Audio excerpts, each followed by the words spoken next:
오늘 주시는 말씀 보겠습니다. 제자도를 따르는 축복, 축복의 유업을 잇는 비결 제자도란 제목으로 해서 말씀을 나누도록 하겠습니다. 정호승 시인의 글 중에 이런 글이 있어요. 새들은 바람이 가장 강하게 부는 날 집을 짓는다. 강한 바람에도 견딜 수 있는 튼튼한 집을 짓기 위해서다. 태풍이 불어와도 나뭇가지가 꺾였으면 꺾였지 새들의 집이 부서지지 않는 것은 바로 그런 까닭이다. 바람이 세게 불수록 또 상황이 어려울수록 우리가 해야 될 것들은 바로 그때다. 바로 이때가 여호와 일의 때다.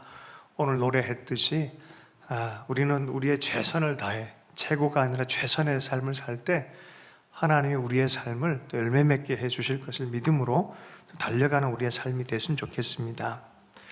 주의 말씀을 최선을 다하고 주어진 삶을 최선을 다하길 축복합니다. 김구 선생님이 좋아했던 애송시가 있어요. 답설야중거라는 그런 애송시가 있어요. 뭐 이렇게 한문 다 얘기하지 않고 내용은 이런 게 있어요. 눈 덮인 들판을 걸어갈 때 어지러이 걷지 마라. 오늘 나의 발자국이 뒷사람의 이정표가 되리라. 홀로 걷는 것 같지만 내가 주님 앞에 사는 것이 아무도 바라보지 않는 것 같지만 어느 날에 보면은 누군가는 따라오게 돼 있어요. 제자된 삶, 우리 주님께 주어진 사명의 삶 잊지 않고 살아가면은 반드시 하나님께서 그 제자도의 축복을 주실 줄로 믿습니다. 오늘 성경 전체적으로 보면요, 이 축복을 우리 세대와 우리 다음 세대에 꼭 갖기를 바라는 마음에서 우리 1월 중에 중요한 주제로 이 설교 말씀을 준비했습니다. 먼저 이렇게 축복하십시다. 옆에 뒤에 계신 분은 100배의 축복이 있을지어다. 100배의 축복이 있을지어다. 성경 안에서 이 복은요, 한 배, 두 배 정도가 아니라 30배, 60배, 100배가 성경적이에요. 이 비유를 주님께서 말씀하실 때는 좋은 밭, 마음의 밭이 잘 준비된 자들에게는 30배, 60배, 100배가 추수가 날 것이다 라고 말하고 있어요. 이것이 문자적으로도 경험되길 축복합니다. 마음 안에, 그래서 마음밭이 너무 중요합니다. 최선을 다하는 태도, 바르게 하려고 하는 이 태도들이 너무 중요한 이유가 여기에 있습니다. 말씀에 대한 의사가 없는 사람들은 그냥 길가에 뿌려진 그런 말씀 씨앗이 길가에 뿌려지면 어떻게 했으면 안 자라요. 마음 탁 닫아놓은 거예요. 바위와 같이 딱딱하고 듣지 않기로 결정한 그런 마음에는 추수를 기대할 수 없습니다. 또한 세상 유혹이나 세상 염려에 흔들리는 그런 믿음 역시도 추수를 기대할 수 없습니다.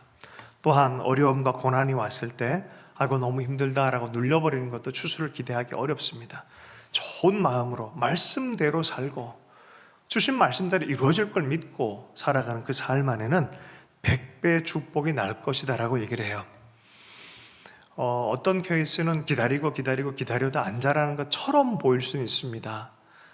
제가 좋아하는 대나무, 이 모소 대나무라고 이렇게 몇 번 얘기한 적이 있을 거예요. 이 대나무는 4년 내내 자라는 게 30cm가 자라면 다라는 거예요. 그런데 5년 차부터는 자라나는데 정신없이 자라납니다. 하루에 30cm씩 자라나서요 6주 만에 15m를 성장을 해요. 와호장룡이라는 영화를 보셨나요? 거기에 보면 대나무 숲에서 막 칼싸움을 하잖아요. 대나무 붙들고 왔다 갔다 하면서 엄청 높은 대나무대입니다. 사실은 깊숙하게 뿌리 내린 거예요. 뿌리가 깊숙하게 뿌리 내려서 5년 차 됐을 때 지금이다 라고 할 때 쭉쭉쭉 자라나는 거예요. 여러분, 말씀이요 깊숙하게 들어가야 돼요. 마음밭에 깊이. 그러면 30배, 60배, 100배의 축복을 주겠다는 것이 성경적이에요. 이게 성경적이기 때문에 선포하기 원하고 믿고 살아갈 수 있는 여러분 되길 축복합니다. 창세기 26장에 보면 이걸 문자적으로 경험한 사람이 있어요. 그 사람의 이름은 이삭이었습니다. 26장 1절에서 6절을 보면은 어떤 때 이런 일이 일어나냐면 가뭄의 때예요. 우리 코로나 때와 같은 것처럼 이런 때였어요. 26장 1절을 잠깐 보면요, 아브라함 때에 첫 흉년이 들었더니 그 땅에 또 흉년이 들매, 흉년의 때입니다. 이삭이 그랄로 가서 블레셋 왕 아비멜렉에 이르렀어요. 여기서 힘든 것 같아. 또 흉년이 하고 그랄로 갔어요. 여기도 뭐 흉년의 영양제 있어요. 근데 거기 있다가 아무래도 이집트로 가려고 그랬던 것 같아요. 거기는 많은 이 저장고도 있고 그래도 큰 제국 같은 나라이기 때문에 먹고 살 수 있을 것 같았어요. 그런데 갑자기 그 순간에 여호와 하나님이 나타나셔서 한마디 하셨어요. 여호와께서 이삭에게 이르되 애굽으로 내려가지 말고 내가 내게 지시한 땅에 거주하라. 내가 너한테 지시한 땅이 있다라는 거예요. 거기 거주하라. 자, 그 다음에 이 땅에 거류하면 그 날에 그랄에서 머물라고 주님이 말씀한 거예요. 보셔야 돼요. 내가 너와 함께 있어 내게 복을 주고 내가 이 모든 땅을 너와 내 자손에게 주리라. 내가 내 아버지 아브라함에게 맹세한 것을 이루어 내 자손을 하늘의 별과 같이 번성하게 하며 이 모든 땅을 내 자손에게 주리니 내 자손으로 말미암아 천하 만민이 복을 받으리라. 누구한테 한 얘기였어요? 아브라함한테 한 건데, 네가 만일 그랄 땅에 머물면 요 말씀에 순종하면 아브라함의 약속이 너의 약속이 된다는 거예요. 놀랍지 않습니까? 그래서 5절에 자 보겠습니다. 이는 아브라함이 내 말을 순종하고 내 명령과 내 계명과 내 율례와 내 법도를 지켰는데 너는 어떻게 할 거냐라고 묻는 거예요. 아버지는 그렇게 해서 복받은 사람이 됐는데 너는 어떻게 할 거냐라고 하는 거예요. 6절 이삭이 그랄에 거주하였더니, 명령대로, 내 판단이 아니라 하나님의 말씀의 판단대로 나를 향한 계획대로 거기 머물기로 결정한 거예요. 그리고 나서 그 해에 100배의 소출이 난 거예요. 그냥 막 주는 게 아니에요. 말씀에 따라서 순종하니까, 머물니까, 아버지의 언약대로 거기 머물러서 말씀을 붙들고 있으니까, 뿌리를 내리니까 거기서 100배의 축복이 나타난 거예요. 그래서 30배, 60배, 100배라는 것은 성경적이에요. 이건 실질적인 삶의 현장에서도 이렇게 난 거예요. 그래서 제가 옆 사람에게 다시 한번, 또 옆에 가족에게 다시 한번, 또 스스로에게도 다시 한번 100배의 축복이 날지어다. 100배의 축복이 날지어다. 네, 이 축복은 말씀에 순종한 그 축복입니다. 어떻게 보면 제자도예요. 그 말씀을 따르기 위해서 대가 지불을 해야 돼요. 어려움을 견뎌야 돼요. 이집트로 내려가지 않기로 결정해야 되는 거죠. 그죠? 하나님 지시한 그랄에서 딱 머물기를 결정한 거야. 가뭄이 사실은 나쁜 것만 되진 않아요. 가뭄 자체 때문에 그랄 땅에 간 거예요. 그곳에 있게 된 거죠. 그리고 약속의 땅으로 하나님이 인도하셨고 거기서 꼭 보아야 될 축복이 있은 거예요. 이게 100배의 축복이었어요. 창세기 26장, 이것이 제자도와 연결해서 우리가 생각을 해보면, 어떻게 보면 아브라함은 이삭에게는 아버지이지만 또한 스승이기도 해요. 영적 스승이기도 해요. 너 아버지처럼, 너 스승처럼 그 길을 네가 걷는다면 반드시 축복을 줄 것이다 라고 말합니다. 유대 전통의 눈으로 보면요, 재미난 이야기가 있어요. 유대인의 눈으로 본 예수라는 책이 있는데, 데이빗 비빈이라는 분이 쓰신 책이에요. 아버지와 랍비에 대한 얘기가, 스승에 대한 얘기가 있어요. 우리 동양에서는 군사부 일체, 그래서 임금과 선생님과 아버지가 다 동급이다. 그러니까 임금님도 아버지처럼 섬겨라, 선생님도 아버지처럼 섬겨라 라고 하지만, 유대인들은 어떻게 보느냐면 이렇게 봐요. 만약에 아버지의 물건을 잃어버리고 스승의 물건을 잃어버리면 스승의 물건을 먼저 찾으라 그래요. 와우. 또 하나, 아버지가 포로로 잡혀가고 스승이 포로로 잡혀가면 스승을 먼저 구해라 그래요. 몸값을 주고. 또 왜 그러냐라는 이유에 이렇게 됐어요. 왜냐하면 그의 아버지는 그에게 오직 육신의 생명을 주었지만 그의 스승은 그에게 지혜, 곧 말씀을 가르침으로 오는 세상에서의 생명을 주었기 때문이라. 영원한 세상의 생명을 주었기 때문이다 라고 말을 해요. 자, 그런데 아버지를 먼저 구할 수 있는 유일한 조건이 하나 있어요. 그건 뭐냐면, 아버지가 스승만큼 말씀에 대한 조예가 깊고 그 역할을 하고 있다면 아버지를 먼저 구해라. 이 말을 들은 아버지는 어떤 마음이 들겠어요? 육신의 아버지뿐만이 아니라 말씀의 아버지가 되겠다 생각하지 않겠어요? 그죠? 그래서 유대인들은요, 아이들을 직접 아버지가 말씀을 가르칩니다. 그걸 하브루트라 그러잖아요. 저녁마다 모여가지고 말씀을 하나 질문해요. 그리고 성경적인 의견으로 아이들을 서로 토론해요. 들으면서 해요. 이것이 아이들의 10대의 시즌을 보내게 해요. 유대 전통을 보면 아이들이 시편을 읽는데 아유 한번 봐야 돼요. 이건 진짜 한번 봐야 돼요. 성벽 앞에 또 성전 회당 같은 데 가면 꼬마 아이들이 시편을 읽는데 너무 이뻐요. 너무 이뻐요. 너 뭐 읽니? 다윗의 시편이요. 다윗의 마음을 막 외워서 막 읽어요. 이게 얼마나 아름답고 귀한지. 경건의 힘이 여기서 있구나.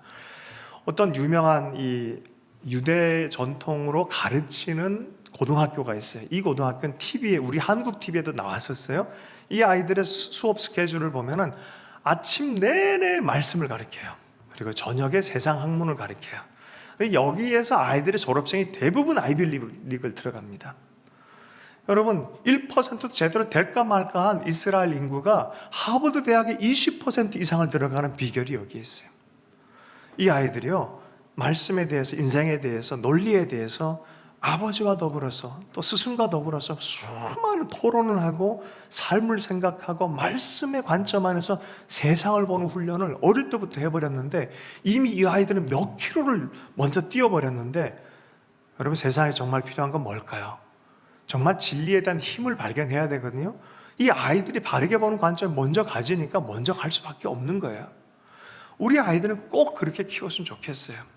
부모들이 아이들을 헷갈리지 말고요, 말씀의 아이로 할 수 있도록 아브라함처럼 말씀을 실행하고 말씀을 가르치는 그런 일들이 있으면 좋겠어요. 우리 교회 바로 앞에 공교롭게 하브루타가 있어요. 몇몇 개 본부 중에 하나예요. 올해 중에는 꼭 부모들이 이런 부분에 대해서 도전이 됐으면 좋겠고, 필요하면은 소장 선생님 가끔 여기 오시거든요. 소장 선생님의 도움을 좀 얻어서 함께 좀 나누는 시간도 좀 좋겠다라는 생각이 좀 들었었습니다. 바르게 아이들을 가르치는, 다음 세대를 가르치는 이 제자도에 대한 이 마음을 잃어버리지 않도록 우리 노력해야 될 줄로 믿습니다. 어린 왕자 좋아하시죠?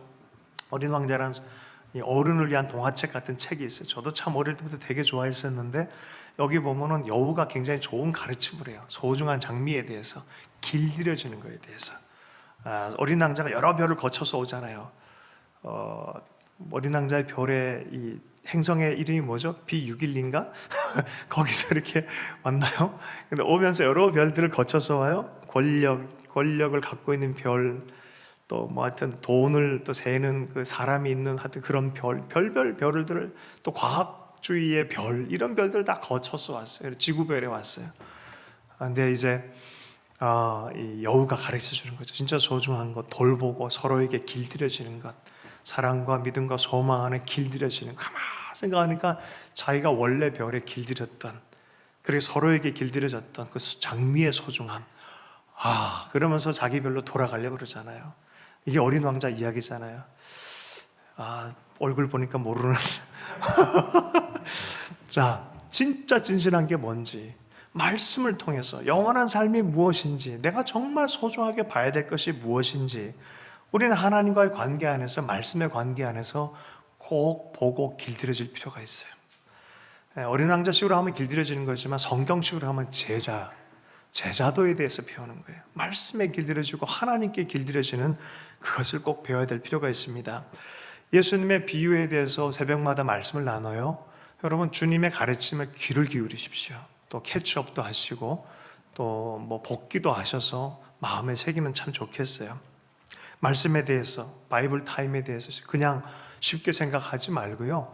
또 수요일, 목요일, 금요일 시편 참 좋아요. 또 구약 신약 전체를 요번부터 시작하면 2년 있으면 다 읽잖아요. 근데 다 사역자 노력해서 아름답게 또 만들어 최선을 다해서 하는 거니까, 여러분 그 한 시간씩 이렇게 같이 하면 경건의 시간도 되어지고 좋잖아요. 여러분 그 노력할 수 있길 바랍니다.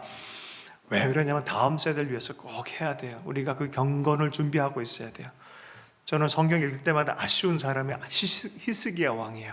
히스기야 왕이 하나님께 잘했단 말이에요. 그런데 문제가 생겨서 하나님께로부터 심판을 받아요.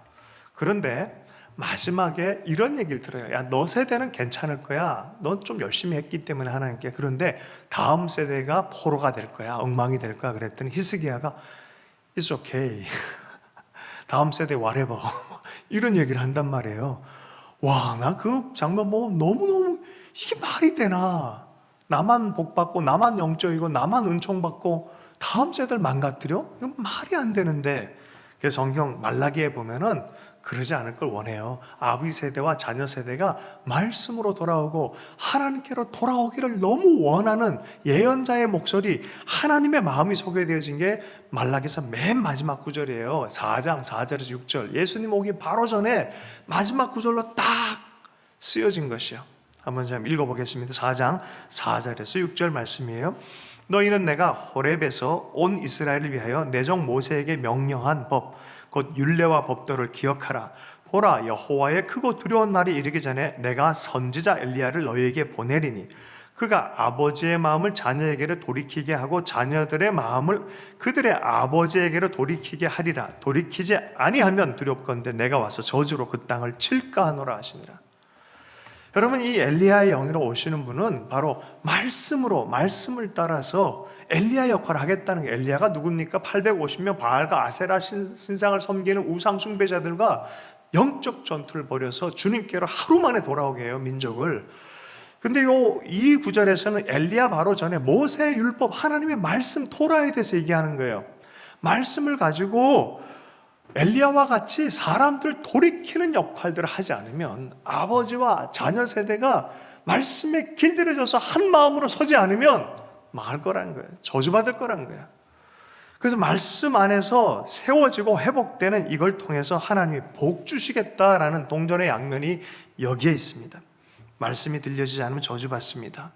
말씀이 숨겨지지 않는 마음도 저주받습니다. 말씀이 자라지 않는 것도 위험합니다. 그런 상태라면 우리는 어떻게 해야 될까요? 그럼 우리는 울어야 돼요. 히스기야처럼 whatever가 아니라 울어야 돼요. 우리의 다음 세대, 우리의 상황에 두고 울어야 돼요. 말씀이 자라지 않는 것에 대해서 울 줄 알아야 돼요.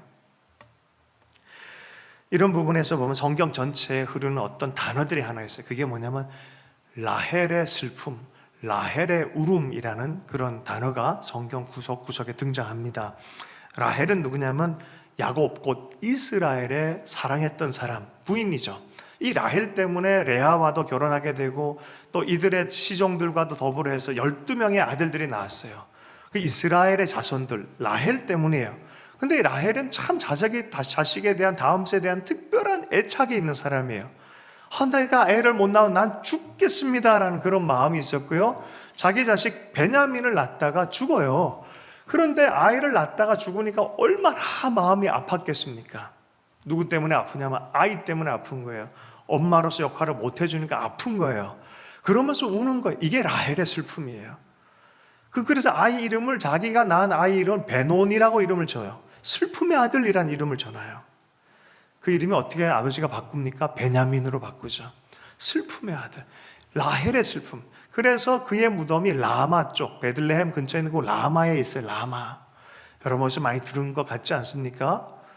예레미야서에 보면요, 이게 한 번 더 등장해요. 예레미야 31장 15절 말씀. 여호와께서 이와 같이 말씀하시니라. 라마에서 슬퍼하며 통곡하는 소리가 들리니 라헬이 그 자식 때문에 애곡하는 것이라. 그가 자식이 없어져서 위로받기를 거절하였도다. 예레미야 31장에서는 무슨 얘기를 하냐면 말씀을 순종하지 않았기 때문에 바벨론 포로로 가는 다음 세대에 대한 슬픔 때문에 라헬과 같이 또 울음이 나올 거라는 거야. 근데 공교롭게 라헬이 죽은 이 라마란 이 장소가 바벨론 포로로 잡혀가는 결집 지역이었어요. 잡혀가는 거예요, 그 자리에서. 그러니 라헬이 우는 것처럼 또 울음이 나오는 거예요. 라헬이 울 수밖에 없는 거예요. 여러분, 신명기에서는 분명히 들으라 이스라엘아, 여호와는 한 분이시다. 마음을 다하고 뜻을 다하고 힘을 다하여 내 여호와 하나님을 사랑해라.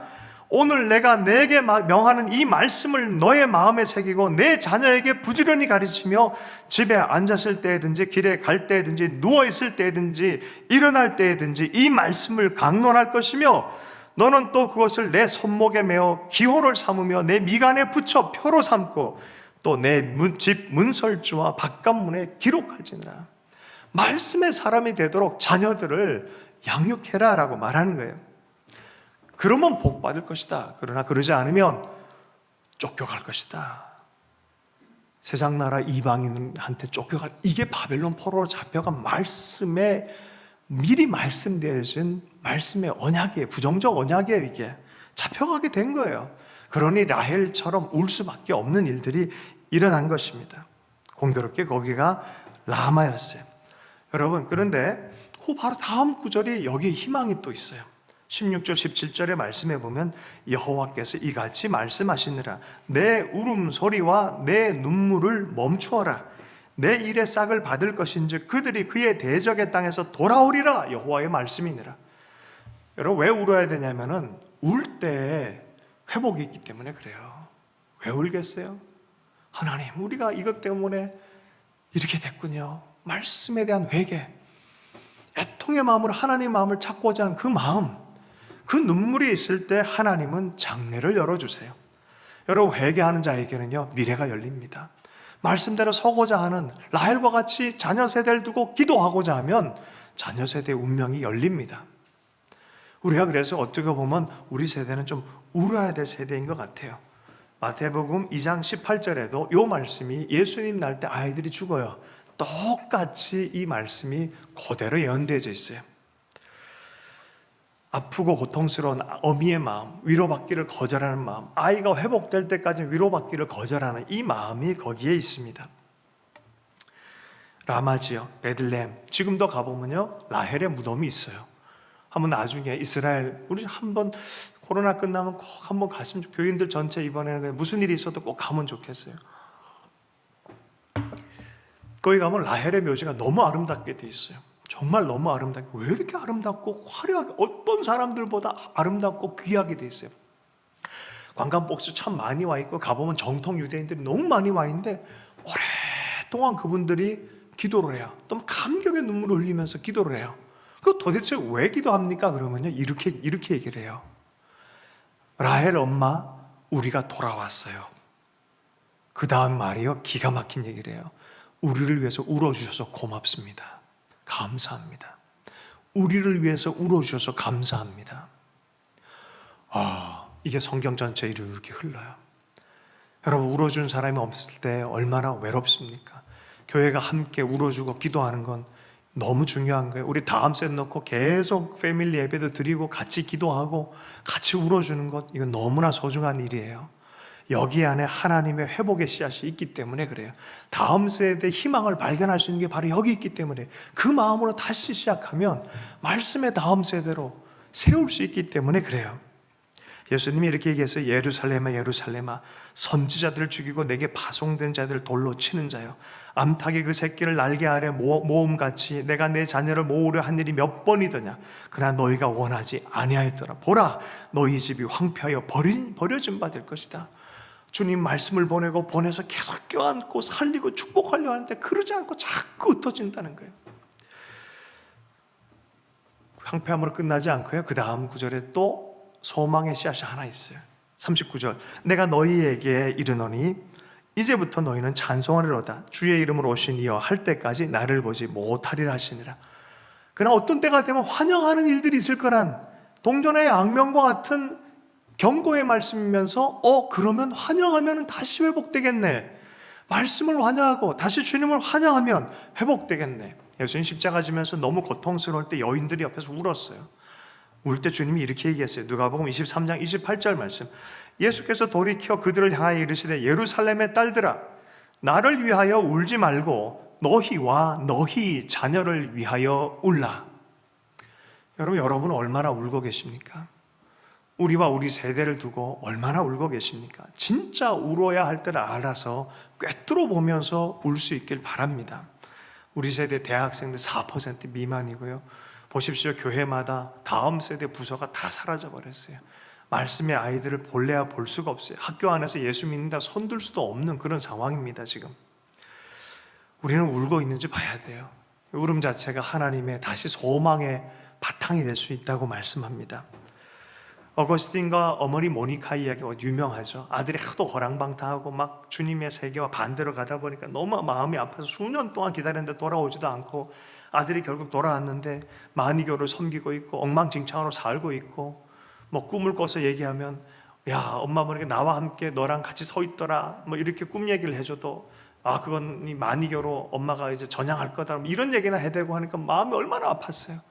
그래서 아는 이 영적 지도자 감독한테 가서 우리 아들이 이렇습니다. 우리 아들 좀 한번 만나주세요. 만나주세요. 울면서 막 기도하고 이러니까 한번 만나주세요. 그러니까 이분이 그냥 자꾸 얘기를 하고 괜찮다 그래도 나도 옛날에 그랬다. 기도해라. 그러니까 자꾸 안 듣고 한 번만 만나주세요. 그러니까 뭐라 그랬어요? 감독이 야단치듯이 한마디 했어요. 기도와 눈물의 자식은 망하지 않는다. 기도와 눈물의 자식은 망하지 않는다라고 얘기를 한 거죠. 여러분, 우리 다음 세대 아이들이요 100배의 축복을 경험하고 삶 안의 말씀의 능력을 경험하기 위해서 우리는 눈물 흘리고 우린 그들에게 엄미뿐만이 아니라 말씀의 부모가 되도록 노력해야 될 줄로 믿습니다. 이스라엘이 실패했어요. 사실은 역사를 보면 그렇게 가려고 그러다 또 실패해버렸어요. 그러니까 예수님께서 12제자를 들어서 12족속처럼 다시 시작합니다.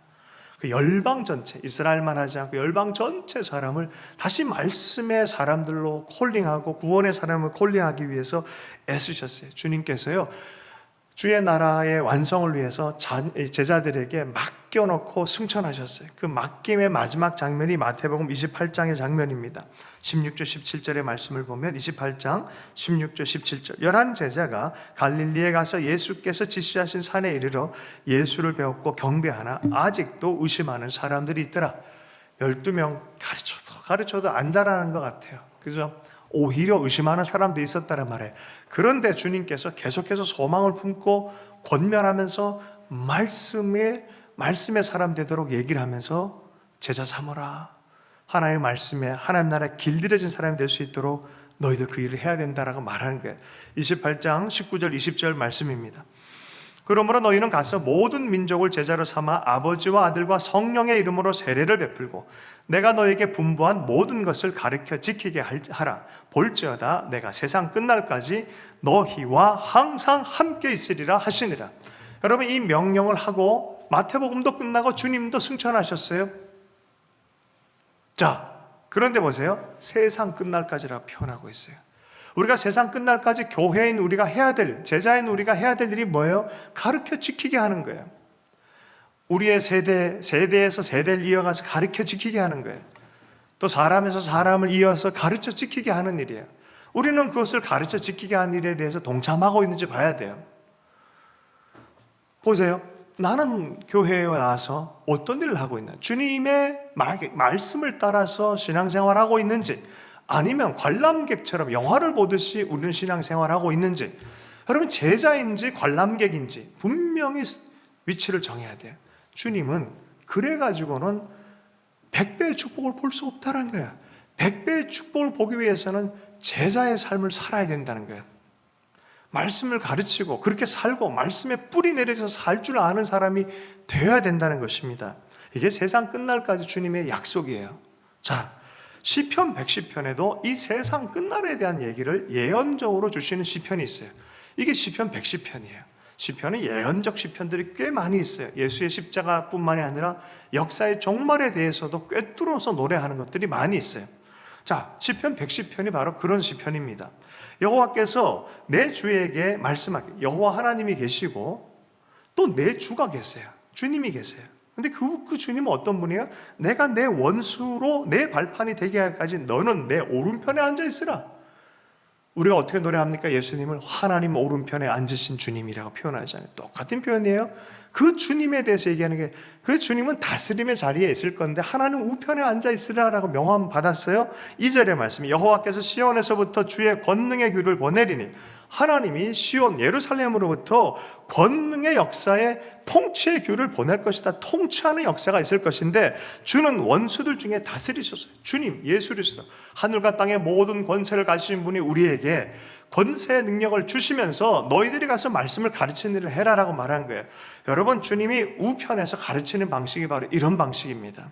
원수 가운데서 다스리는 일들입니다. 자, 그런데 3절을 주목해서 볼 필요가 있어요. 주의 권능의 나라, 이 권능의 나라 원문으로 보면은 어떻게 되어 있냐면은 심판의 날에라는 뜻이 있어요. 마지막 때를 얘기하는 거예요. 심판의 날. 예수님 오시고 다시 오시는 그 시간대 자체를 심판이라 얘기를 해요.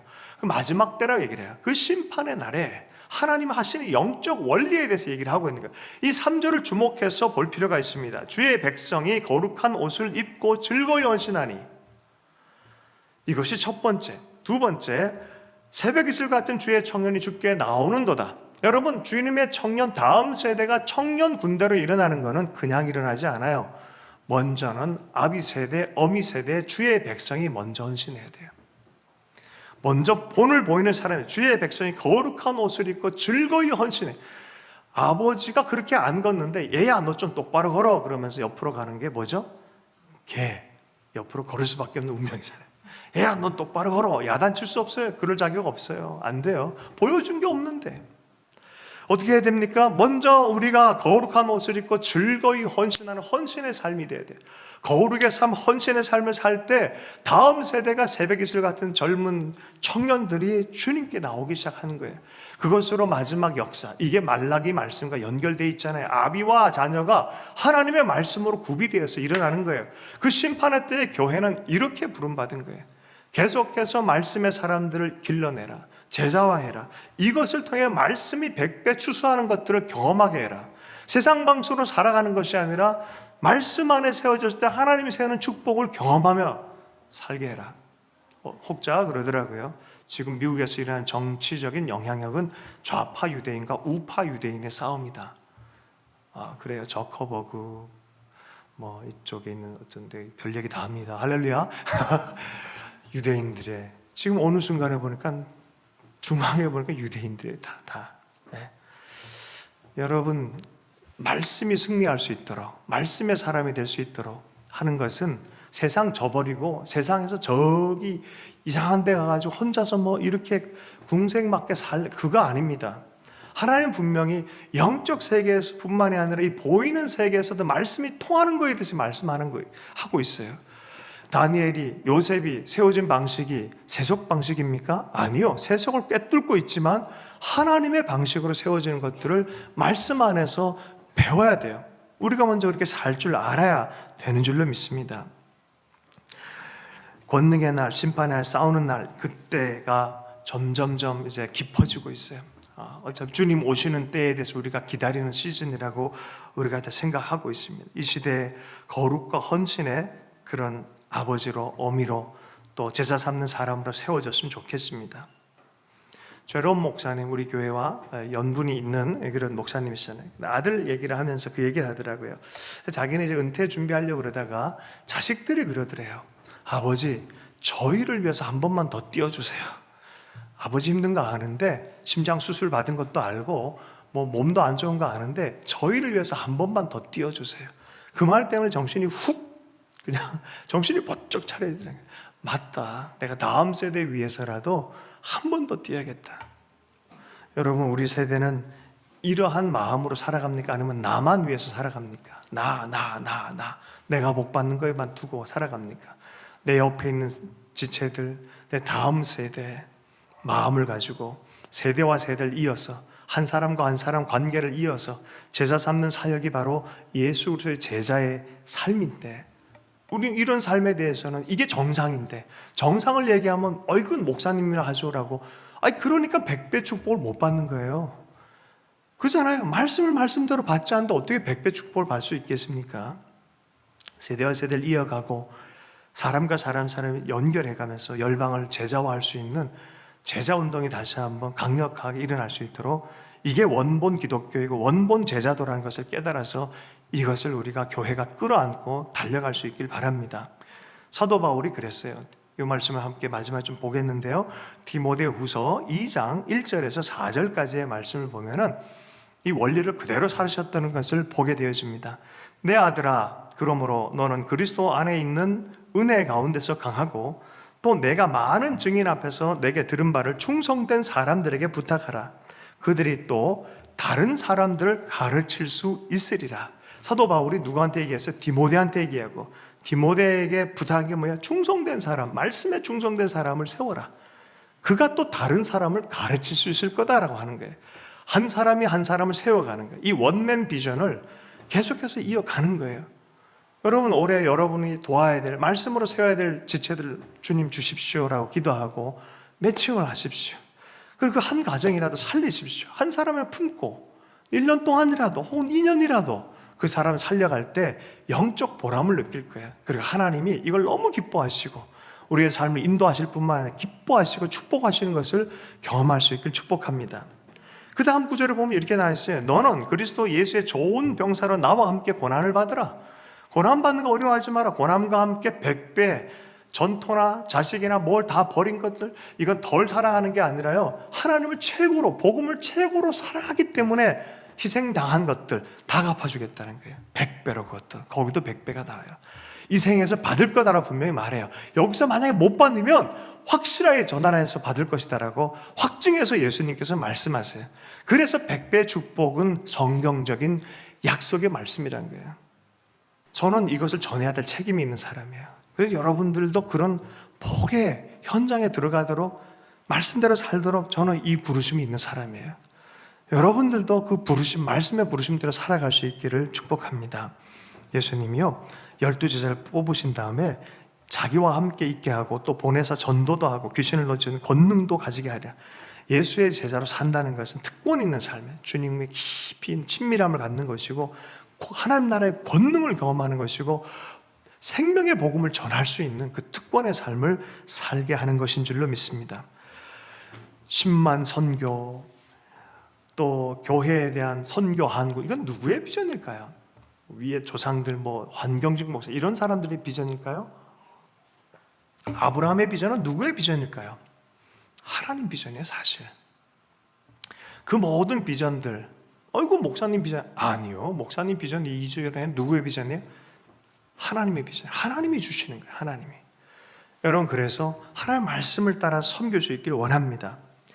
우리 교회가 정오기도 얘기하고 기도 많이 이렇게 하고 웬만하면 북한을 위해서 많이 기도하는 시간 정오기도 좀 사용해 좋겠다 그랬잖아요. 제 멘토 되신 목사님 어저께 전화가 왔어요. 우리 강만 목사님이 몇몇 분들이 이렇게 지혜를 많이 주시는데, 아니 여기에서 선교통일 한국협의회라는 선통협이라는 게 있어요. 한 2018년부터 세워진 아주 대단한 분들의 연대, 통일연대가 있어요. 선교연대. 아주 굉장합니다. 그래서 교단장뿐만이 아니라 아주 대단한 선교협의회 회장단들도 다 오시고, 이곳에서 뭘 결정했냐면은 정오기도의 운동을 하기로 했어요. 30만 명의 기도자들, 북한을 위한 기도자들. 보세요. 우리는 그냥 하자. 하면 그냥, 우리는 그냥 모르지만 하나님 방식으로 하실 거다. 그냥 하자. 근데 이게 이런 식으로 막 풀어져 가고 하나님의 성령님이 그런 마음들 동시에 막 주시는 것 같아요. 우리는 모델이 아니라 샘플인 것 같아요. 각자마다 이렇게 샘플들이 막 생기면서 하나님은 어떤 일을 하는지. 여러분, 좀 이상해도 그랄 땅에 머물라 그러면 머무십시오. 말씀대로 살라 그러면 말씀대로 사십시오. 때가 되면 주님은 일하실 줄로 믿습니다. 저희 교회에 뜬금없는 전략을 하나 주셔요. 777. 그래서 이게 진짜 나는 이걸 되게 싫어하는데 웬 숫자를 주시냐. 그래서 무슨 비전 몇 명 이런 거 되게 싫어하는 사람인데 그거 와서 이거 어떡하지? 근데 순종은 해야 되고. 그래서 사역자들이랑 미리 한 몇 년째 얘기를 했어요. 참 이게 말하기도 민망하고 이런 얘기를 해주시는데 도무지 이해가 안 간다. 몇 년 전에 있었던 얘기입니다. 이 얘기로 오늘 말씀을 좀 마무리하려고 합니다. 아침에 기도하는데 갑자기 너희 교회 한 70명 얘기를 이렇게 너 몇 명 목회하기 원해? 70명이요. 가족같이 귀하게 섬기기 원합니다. 한 명 한 명 이름도 알고 그들 가족 내 가족처럼 생각하고 기도도 해주고 돌보며 살아가길 원하는 게 좋은데 거기다 공을 하나 더 붙여라 그러는 거예요. 이게 좀 뜬금없잖아요. 남들 보기도 오해하기 딱 좋고 70명은 네가 하는 거야. 700은 네 수준은 아니겠지? 이렇게 물으시는 거예요. 성령님이 할 때는 숫자가 전혀 달라질 수 있어. 그날 너무 웃겨가지고 사역자에서 얘기를 했어요. 진짜 웃긴다. 별 얘기를 다 들었다고. 좀 웃기죠? 그러면서 이런저런 얘기 했단 말이에요. 그리고 나서 총회에서 보내서 미국에 가서 또 교회들 탐방하는 도중에 미국에 큰 교회가 있어요. 릭 워렌이라는 목사님이 교회에 들렸을 때 그걸 설명하는 분이 갑자기 나와서 이런 얘기를 하시는 거예요. 여러분들의 목회에 대한 부르심 몇 명입니까? 그래서 속으로 생각했어요. 우리는 70명 공동체를 좋아하니까 넘으면 또 개척하고 이러면 좋겠다. 이런 마음으로 늘 해왔잖아요. 지금도 제적이 딱 69명이에요. 할렐루야. 왜 안 넘었겠어요? 여기 딱 좋아요, 이게. 그래서, 그런데 속으로 70명 이렇게 했죠. 근데 그분이 또 이런 얘기를 하는 거예요. 거기다 공을 더 붙이는 거예요. 이게 늘 릭 워렌이 리더십에게 가르치는 거예요. 네 수준이 아니라 성령을 따라가라는 거예요. 말씀을 따라가라는 거예요. 네 수준으로 계산하지 말고 성령이 뭐라 하시든지 말씀이 뭐라 하시든지 말씀과 성령을 따라가라. 저는 그렇게 알아들었어요. 그게 요새 너무 많아요. 코로나 시즌에 너무 많이 와요. 가뭄의 시즌이었잖아요. 이삭이 그곳에서 말씀대로 순종했더니 100배의 축복이 나타난 거죠. 여러분 이러한 삶을 살길 원합니다. 여긴 말씀에 대한 철저한 제자도가 있는 거예요. 아비 세대, 자녀 세대 말씀을 향한 제자도의 삶으로 100배의 축복을 거둘 수 있는 시편 122편 6절에 예루살렘을 위하여 평안을 구하라. 예루살렘을 사랑하는 자는 형통하리로다. 예루살렘은 주님의 말씀을 선포되어지는 곳으로 상징적인 거예요. 말씀이 선포되어지는 그 장소의 상징인 거예요. 하나님의 통치가 이루어진 장소인 거죠. 여러분 이러한 것을 품는 자들에게는 어떻게 한다고요? 형통할 것이다. 100배 은혜가 있길 축복합니다. 말씀 붙들고 결단하면서 결단에 우리 찬송을 하도록 하겠습니다. 이 시간 기도할 때 주님 우리의 삶 안에 이러한 축복이 있기를 원합니다. 100배 소출이 나는 참된 제자도의 삶, 주님의 인도함을 받는 말씀의 삶을 살 수 있도록 역사해 주시고 말씀을 전하는 인생 될 수 있도록 제자 삼는 인생 될 수 있도록 교회로 우리 가정으로 그렇게 사용해 주시기 원합니다. 우리 결단하면서 노래 함께 하도록 하겠습니다.